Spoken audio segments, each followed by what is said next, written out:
میری اور میری بیوی کی کسی بات پر ایک دن لڑائی ہو گئی۔ تو جب ہم رات کو سوئے تو وہ ایک چارپائی پہ تھی، میں دوسری پہ تھا۔ وہ مجھے دیکھ رہی تھی اور میں اس کو دیکھ رہا تھا۔ رات کے تقریباً کافی رات ہو گئی تھی تو مجھے پیاس لگی۔ سامنے کولر پڑا تھا، میں اٹھا اور کولر سے ایک گلاس پانی کا پی لیا۔ جب اس نے یہ سب دیکھا تو اٹھ کر بیٹھ گئی اور مجھ سے کہنے لگی، تم نے خود اٹھ کر پانی کیوں پیا ہے؟ تو میں نے کہا کیوں؟ تم تو مجھ سے ناراض ہو۔ اس نے کہا ناراض ہوں تو وہ ناراضگی رہے گی، لیکن جو تمہارے کام ہیں میں وہ خود کروں گی۔ تمہیں پانی میں خود دوں گی اور کھانا بھی خود دوں گی۔ تمہیں پتہ ہے جب میں تمہیں پانی دیتی ہوں، کھانا دیتی ہوں، تمہارے کام کرتی ہوں، کپڑے دیتی ہوں، جوتے اٹھا کے دیتی ہوں، مجھے کتنی خوشی ہوتی ہے۔ تب میں نے اس سے پوچھا کتنی خوشی ہوتی ہے؟ تو اس نے کہا اتنی خوشی ہوتی ہے جتنی میں آپ کو بتا نہیں سکتی۔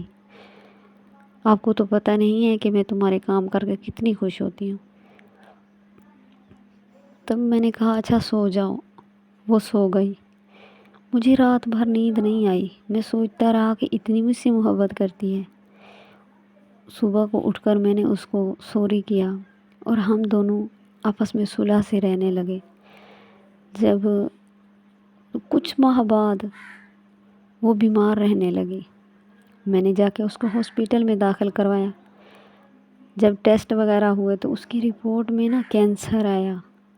میں بہت ڈر گیا، لیکن اس کو میں نے نہیں بتایا۔ میں نے حتی الوسع ساری کوشش کی۔ میں نے بہت کمایا اور اپنی بیوی پہ لگا دیا، لیکن افسوس ہے کہ اس کو میں بچا نہیں سکا۔ جب اس کو میں دفنانے گیا، جب اس کو میں نے قبر میں اتارا تو میرا دل نہیں کر رہا تھا کہ اس کو اتار دوں، دل کرتا تھا خود بھی اتر جاؤں ساتھ، لیکن اللہ پاک کا جو حکم تھا وہ تو ماننا ہی تھا۔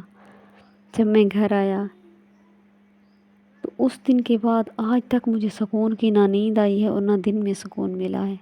جب بھی اس کی تصویر دیکھتا ہوں تو وہ ایسے میرے دل کو کھینچتی ہے کہ میری بیوی مجھے کتنا محبت کرتی تھی اور میں اس کے ساتھ کبھی کبھی ناانصافی کرتا تھا، لیکن اللہ پاک کا شکر ہے اس کے بعد میں نے بھی ناانصافی چھوڑ دی تھی۔ اپنی بیویوں سے محبت کرتے رہا کرو۔ اپنی بیویاں جو ہوتی ہیں بہت اچھی ہوتی ہیں۔ اگر تم لوگ اپنی بیوی کو محبت دو گے، پیار دو گے، انصاف دو گے تو وہ آپ کی ہو کر ہی رہے گی اور بہت ہی پیار کرتی ہے۔ ایک عورت کو تو بس چاہیے ہی پیار، اور تو اس کو کچھ بھی نہیں چاہیے۔